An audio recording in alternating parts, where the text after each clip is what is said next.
बिस्मिल्लाहिर्रहमानिर्रहीम। अस्सलाम वालेकुम स्टूडेंट्स, यकीनन आप खैरियत से होंगे। और आज हमने अगेन वही डिस्कस करना है कि एसएलओ बेस्ड फ्रेजेस हैं। हमने डिफरेंशिएट करना है कि नाउन, एडजेक्टिव और एडवर्ब फ्रेजेस, उनको हम पहचानते कैसे, उनकी पहचान क्या है, ठीक है, उनको जानते कैसे, कैसे पता चलेगा कि ये एडजेक्टिव फ्रेज है, कैसे पता चलेगा कि ये एडवर्ब फ्रेज है और क्यों है, ठीक है।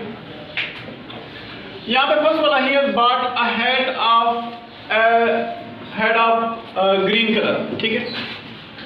ऑफ ग्रीन कलर जो है उसको उसने अंडरलाइन किया आपके एग्जामिनर ने और आपसे पूछ रहा है कि ये एडजेक्टिव फ्रेज है या नाउन फ्रेज। चलो मैंने आंसर आगे लिख दिया, आपको पता भी चल गया कि एडजेक्टिव फ्रेज है, लेकिन आप जस्टिफाई कर सकते हैं। आप में से कोई लड़का बता सकता है कि ये एडजेक्टिव फ्रेज है या नाउन फ्रेज है और कैसे, किस बेस पे ये एडजेक्टिव फ्रेज है? आगे मैंने बता तो दी है confirm. Anybody who can tell me boys, yes, why it is an adjective phrase? Sir क्योंकि हेड की जो खासियत है वो ग्रीन कलर है, इस वजह से एडजेक्टिव। वेल डन जी, हेड की जो क्वालिटी है वो ग्रीन कलर है, इस वजह से ये एडजेक्टिव फ्रेज है। Sit down Usama, well done. Second one जो है ये एडवर्ब फ्रेज क्यों है, उसकी क्या वजह है? कल परसों मैंने बताया था ना कि why it is an adverb phrase, let me know. Adverb की क्वालिटी मैंने आपको बताई है एडवर्ब फ्रेज की, हाउ, व्हेन, वेयर जैसे सवालात का जवाब देता है, ठीक है। Let us stop work from this moment, ठीक है। अब ये फ्रॉम दिस मोमेंट टाइम को, व्हेन को बता रहा है, ठीक है, व्हेन के बारे में बात कर रहा है। टाइम व्हेन को जाहिर करता है ना, ठीक है। व्हेन टू स्टॉप वर्क, ठीक है। Let us stop work from this moment. तो जब टाइम की बात कर रहे हैं तो इसका मतलब ये है कि ये एडवर्ब फ्रेज है। जब भी टाइम की बात आ जाए, प्लेस की बात आ जाए, मैनर की बात आ जाए, तो आप समझ जाएं कि ये एडवर्ब फ्रेज है, ठीक है। अभी फिर आगे आ जाएगा एडवर्ब फ्रेज, तो फिर मैं आपसे पूछूंगा कि ये एडवर्ब फ्रेज कैसे है जी, ठीक है। वो शायद प्लेस की वजह से, किसी और वजह से। प्रॉमिस टू कम अगेन लिखा हुआ तो मैंने ऑलरेडी है कि नाउन फ्रेज है, ऑलरेडी मैंने उसका आंसर आपको लिख के दिया हुआ है, लेकिन आपने ये जस्टिफाई करने की कोशिश करनी है, प्रूव करने की कोशिश करनी है। इसको जब मैं आपसे वेरिफिकेशन करना चाहता हूँ, मांगता हूँ, तो फिर आपके पास कोई जवाब नहीं होता। सिर्फ आंसर रट लेने से पर्चा हल नहीं होता, पेपर हल नहीं होता।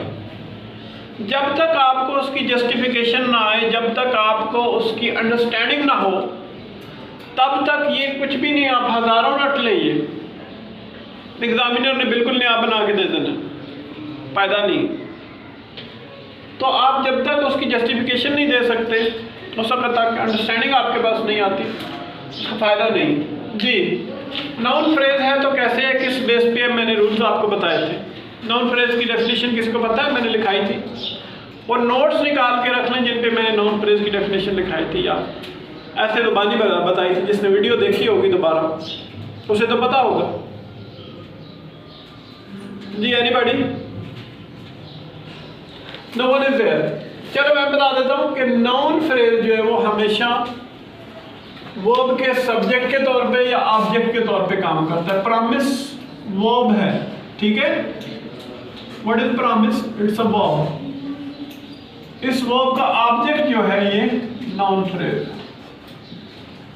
ऑब्जेक्ट के तौर पे काम करता है या सब्जेक्ट के तौर पे? प्रॉमिस वर्ब का ऑब्जेक्ट जो है ये है नाउन फ्रेज।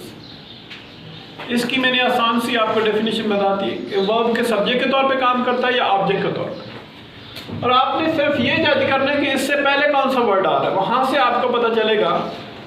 वर्ब आ रहा है तो उस पर सोचें, नाउन आ रहा है तो उस पर सोचें, ठीक है। When, where, why, how, when और वेयर जैसे सवालात का जवाब दे रहे हो तो फिर सोचें। This is a matter of no importance. अब ये मैटर जो है, इस पे आपने गौर करना है कि ये क्या चीज है, मैटर, ठीक है। सच इससे ऊपर वाला रह गया, I enjoy walking in the rain. ठीक है, अब ये क्या है जी, ये नाउन फ्रेज है तो क्यों है, वजह अब तो बता सकते हो ना, why it is noun phrase, anybody from both classes. चले मैं वजह बता देता हूं। I enjoy walking, enjoy verb है, ठीक है, मैंने वी लिख दिए, वर्ब है, और इस वर्ब का ऑब्जेक्ट है वॉकिंग इन द रेन, इस वजह से ये नॉन फ्रेज है, ठीक है। एंजॉय वर्ब का ऑब्जेक्ट है। नंबर 5 पे हम देखते हैं, this is a matter of no importance. अब यहां मैटर को हमने देखना है कि मैटर क्या है, व्हाट इज मैटर। नाउन है, वर्ब है, क्या चीज है, नाउन है, ठीक है, नाउन है, तो नाउन की क्वालिटी क्या है, ऑफ नो इंपॉर्टेंस, इस वजह से ये एडजेक्टिव फ्रेज, ठीक है। नंबर 6 पे देखें, it lies near his heart. Near his heart जो है वो वेयर का आंसर दे रहा है, where it lies, where near his heart, तो that's why it's an adjective phrase, where का आंसर दे रहा है जी इसका, दैट्स व्हाई ये एडवर्ब फ्रेज है, ठीक है। अब हम एक और देखते हैं इसमें, वेयर को एच को प्रॉपर करते, birds of a feather flock together, ठीक है, तो यहां पे फ्लॉक जो है वो वर्ब है, वर्ब का क्या है, सब्जेक्ट है, बर्ड्स ऑफ अ फेदर, इस वर्ब का सब्जेक्ट क्या है, बर्ड्स ऑफ अ फेदर, ठीक है। इस वजह से ये नाउन फ्रेज है। नाउन फ्रेज हमेशा सब्जेक्ट क्या, वर्ब के सब्जेक्ट क्या, यहां देखना, यहाँ वर्ब के ऑब्जेक्ट के तौर पे एंड में आ रहा है, यहाँ बिगिनिंग में आ रहा है, हेड वर्ड्स एंड वर्ड्स, ठीक है, टेल वर्ड्स हेड वर्ड्स, बाद लोग ये भी यूज करते हैं,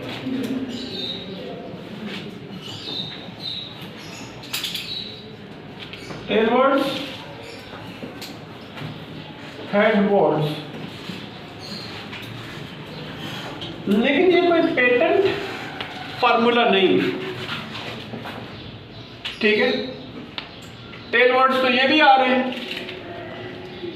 लेकिन ये एडवर्ब फ्रेज है, तो ये पेटेंट फार्मूला नहीं है, लेकिन ऐसे एक जनरल सा रूल कुछ लोगों ने लगाया हुआ है, टेल वर्ड्स होते हैं नाउन फ्रेजेस, हेड वर्ड्स होते हैं, लेकिन ये वही और नूरा कुश्ती वाली बात है, इसका फायदा नहीं। एक पेटेंट रूल हो, पेटेंट लॉजिक हो आपके पास, आपको एग्जैक्टली पता चले, ठीक है, तो निशाना मारें तो सही मारें। He failed in spite of his efforts. अब ये किस क्वेश्चन का आंसर दे रहा है, how he failed, how he failed का आंसर दे रहा है,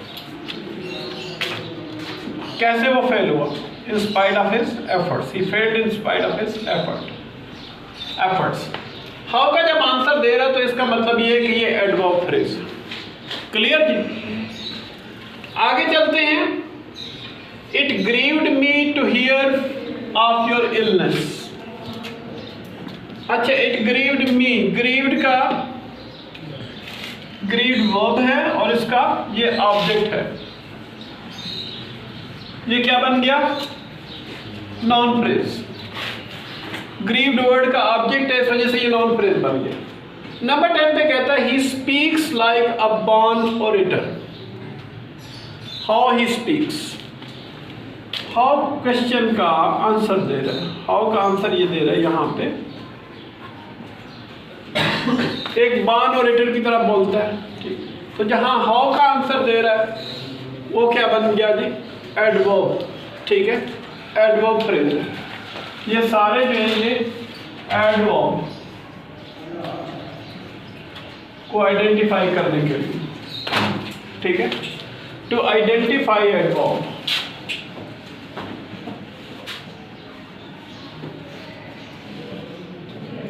एडवर्ब